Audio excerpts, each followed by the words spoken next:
In this video, I'm going to share with you how to build $1 million business starting with $0. Intro.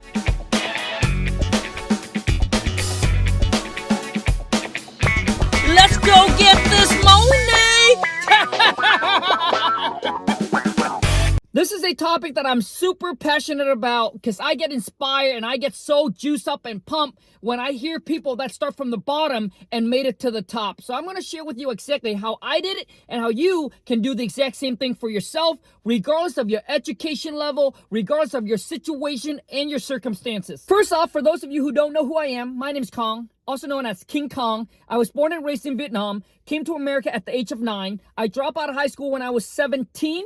I met my wife at the age of 18. We moved into a little shed behind a mobile home park and basically start our life there. I was dead broke, all right, financially stressed, and didn't know what I was going to do with my life because some of my friends and family call me a loser and they say that I was never going to make it because I'm a high school dropout. But I'm going to share with you how I went from dead broke to become a millionaire at the age of 32. Step number 1 is you got to go get a the B. Even though it doesn't sound sexy and maybe something that you don't want to do, if you don't have a job yet, you should go get one because when you're starting from the bottom, all right, you are now trading your time for that money. You got to get some income to come in so that way you can use that money later on. Plus you got bills and things that you got to take care of, you know, just a daily life expense. When I first started out, I was making $8.50 an hour. And the thing is, you got to understand it's a stepping stone to get from where you are to where you need it to be. So don't be ashamed, all right, of what you need to do to get that money coming in, as long as it's legal and you're not, you know, hurting anyone. If you have to flip burgers, go flip burgers. If you have to be a janitor, be a janitor. You know, if you have to go scrub crap off the toilet, do what you need to do, my friend. Don't let your ego get in the way of you getting that money because you need that money to fund your future. Step number 2, now that you got your job under control, the next thing you want to do is figure out what it is that you want to do, what kind of business or career that you want to get in or you want to build. Because you got to understand, you know, the the B, all right, can only get you so far. All right, if you want to get to the next level and become a millionaire, you need to have your own business and your own career. I haven't met any millionaires, but regular people, all right, that work for someone and became a millionaire. Most millionaires are entrepreneur or business owner. Now, here's what's very, very important. You must be willing, all right, to make the sacrifices. So which means you need to keep your expense low. You don't want to go out and rent a nice apartment. You don't want to buy a house. You don't want to buy a nice car. You don't want to do any of that, okay? You want to keep your expense low because you need to take all the money that you can, all right, to fund your startup, okay? This is where people struggle the most because everybody wants everything now. The nice car, the house, the jewelry, the designer clothes, like they want it now. You must delay that instant gratification because you need to use that money to kickstart your business. But you got to get your priorities straight. Step number 3, now that you figured out what it is that you want to do, the next thing you need to do is go onto YouTube, all right? Find 1 or 2 people that are doing whatever it is that you want to do, okay? Maybe you want to day trade. Maybe you want to get into crypto or NFT or real estates, all right? But whatever that is, find 1 or 2 people that you can follow and you can learn from. You're going to use the money from your job to either get into their circle, their program, get them to mentor you, courses, go to a seminar, whatever it is that you need to do, you need to get yourself exposed, all right? You need to get yourself exposed to the information, to the knowledge. You need the experience. You need the training. Or maybe you want to open up a brick and mortar store. Maybe you want a bakery. Maybe you want an ice cream shop. Maybe you want to open up a restaurant. But for brick and mortar, all right, let me give you an example. So one of my niece, all right, she's want to open up her own bakery. Currently, right now, she's baking at home and she's selling to friends and family and maybe some other people that follow her on Facebook, but she doesn't have a big following. All right, so right now she's selling it word through mouth. Now, I don't know if she's going to see this video or not, but if she happened to come across this video and if she do exactly what I share with her in this video, I think that she should be able to 10x her business, and just within a year and a half, she should be able to crank out 6 figure a year, and then she can continue to keep growing her business. The reason why I haven't talked to her in person is because she never came to me and asked for advice. And a lot of times you got to understand, if people don't want your advice or don't want your help, when you give your opinion or when you freely give them your advice or opinion, they're not going to care about it, all right, or to do something about it, because it means they don't really look up to you or care about what you got to say. So if I were her, this is what I would do. So basically what she wants to do is she wants to open up a brick and mortar store, but she shouldn't do that yet. What she needs to do is she needs to build a following. All right, she needs to build a following. She needs to open up an Instagram account. She needs to open up a TikTok account. She needs to open up a YouTube account, because right now she's a stay-at-home mom. She has plenty of time, all right, to basically get on social media and start popping out content, showing people exactly what she do. All right, once she build a following, she needs to reach out to big influencer and ask them to send them these cakes or cookie that she made for them to try. All right, and if they like it, all she needs to do is ask them, hey, if you like my stuff, could you please give me a shout out on your social media? I don't know if you guys have seen this guy. He's on TikTok. He worked for an ice cream shop, and all he does is he just put a camera in front of his forehead, and he never show his face. All right, and all he does is a customer comes in and he just makes these custom ice cream. And then he grew such a big following on TikTok. I think currently he's at like 5 million followers. And guess what? Now he got so much love and so much support. People are coming to see him just to have him make them that ice cream, where other places can make that same ice cream. But guess what? Since he built a following and a name for himself, with all the followers and the love and the support, guess what? He opened up his own ice cream shop. Now his success rate is over 90% because he already built a client base, a fan base. So to me, she shouldn't go and open up a brick and mortar store. What she needs to focus on is she needs to build that following. She needs to build the fan base, because you got to understand, most business, all right, fail within a year, 2 years out of business, all right? Because when you first start a business, you need to spend a lot of money on marketing because nobody knows you. All right, so you got to spend a whole lot of money on marketing. But because of social media, all right, the way it is today, TikTok doesn't charge you to post. Instagram, Facebook, they don't charge you to put out content. So you need to build your client base first before you decided to do something. Because once you got a client base, you can do anything and you can blow it up. And the chance of that business becoming successful is very, very high. Versus you just go out and basically do it with no client base. People don't understand the power of social media. Once you build a following, a fan base, you can pretty much start anything and make a lot of money from it. But the hardest part is building that fan base. And how you're going to be able to build that fan base, basically to show people who you are, your stories, what you do, what you're looking to accomplish, your goals, your dreams, just basically sharing your life with your followers. If you're just starting out a new business and you're trying to build that fan base, instead of teaching someone, all right, to do something, all you need to do is you just need to document your journey. Step number 4. Now, once your business makes the same amount of money as your JOB, all right, and you know that you can get that money coming in every single month, then you can quit your JOB and you can go all in on building your business. Because you got to understand, energy flow where focus goes. And where your focus is, that's where the money is going to grow, baby. Instead of putting 8 hours of your life building someone else's business, making them rich, you're going to quit that JOB, take that 8 hours you got, put into your business.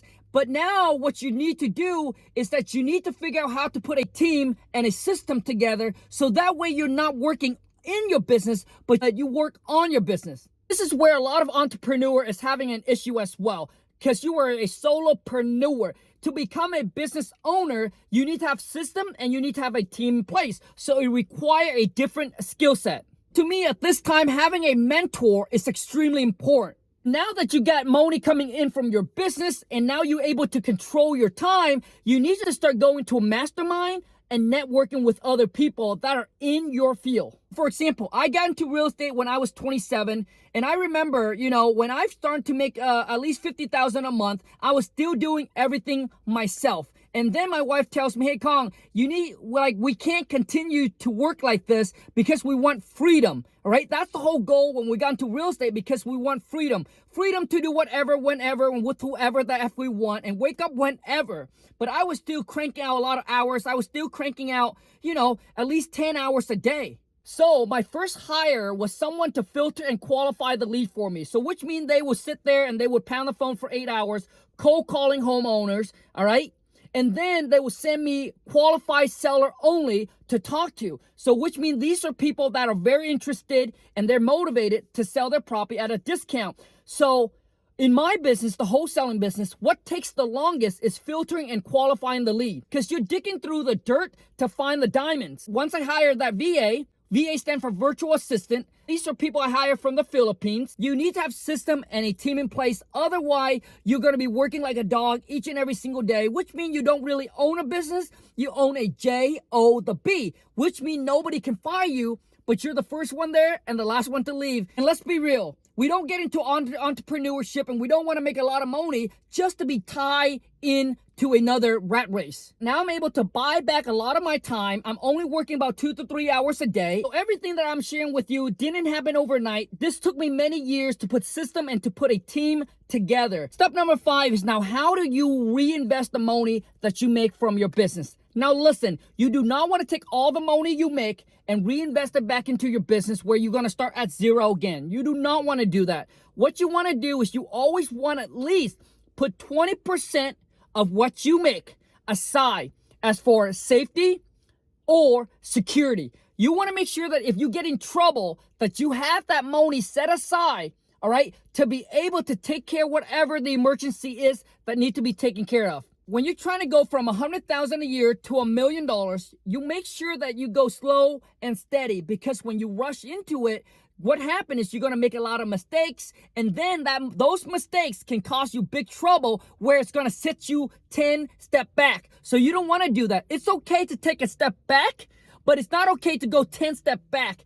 And I made this mistake when I first got into real estate, you're right? I was trying to go too fast, too quick. I was trying to compete with other real estate investors. I was flipping 3 to 4 houses at the same time, had about $1.5 million tied up into all these projects. Quickly, I realized that, oh my gosh, my bank account doesn't have much reserve for me to finish these rehab. So I almost lost everything that I have built over the past 10 years. Don't try to compete with anyone, all right? Just try to focus on your own business and your own growth. Number 6, once you have built a solid business where you're making at least $100,000 a year, the next thing you want to do is you want to build multiple streams of income, all right? Because you can't just depend on one, because what happened if you lose that one? What happened if the economy changes and no one is interested in your service or your products anymore? You got to adjust and you got to adapt. So you want to build multiple streams of income so that way you never rely on one. And they say that the average millionaires have 7 streams of income. So here is how you're going to build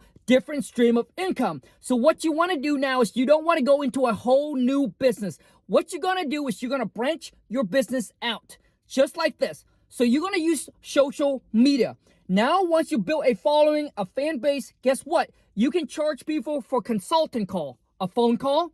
You can sell your service or your products, or you can create an event or a meetup or a group chat or a Zoom call. Like, you can do so much thing, or coaching, because there are people that probably want to do what you do. They're looking to get from where they are to where you are. So they are probably just like you when you start out. If you're into the whole bakery, the whole cooking, they probably want to know the exact process of how to actually start it. Also too is once you have a big following, guess what?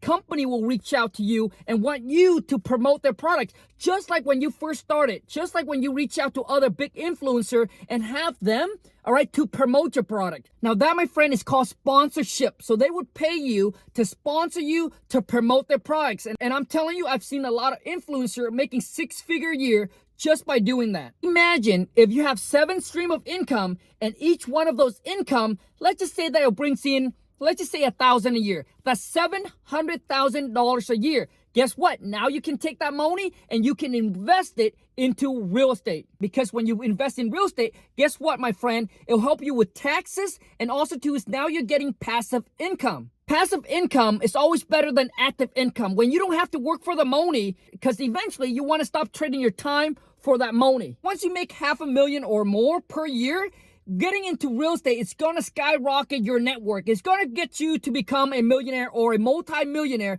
a lot quicker. What it is now you can leverage the bank's money, all right, to go buy these real estates. My question to you is, who have more money, you or the bank? Bank love to loan you on real estates because they know it's tangible and it's going to be here forever. People need a place to live. They're not going to loan you on stocks, on crypto, or on NFT. Those to them are like gambling. So now you can go out and buy yourself some Airbnb or some long-term rentals. To buy $1 million property, you only need to come up with $200,000, which is 20% down. The bank will loan you $800,000. So think about it. You only need $200,000 to buy $1 million property that give you cash flow every single month. All right, there are Airbnbs that can make you 6-figure a year if the location is right. So you don't need a whole lot of real estates to become a millionaire. But to get there, you need to build up your income and you need to obviously build up your credit.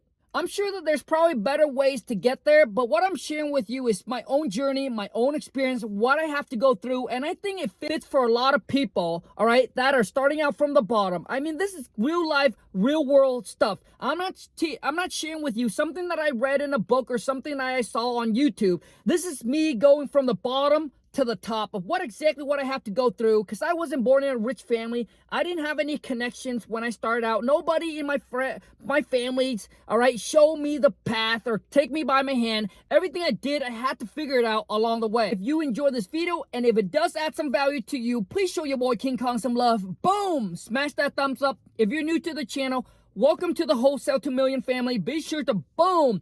Smash that subscribe button. Now, if you're interested in learning how to wholesale houses, make sure you check the link in my descriptions where I teach you step by step exactly how to make between $10,000 to $100,000 per month wholesaling houses all across the US. Make sure you hit that bell notification so when I upload a new video or when I go live, you get notified. But until next time, take care and ciao.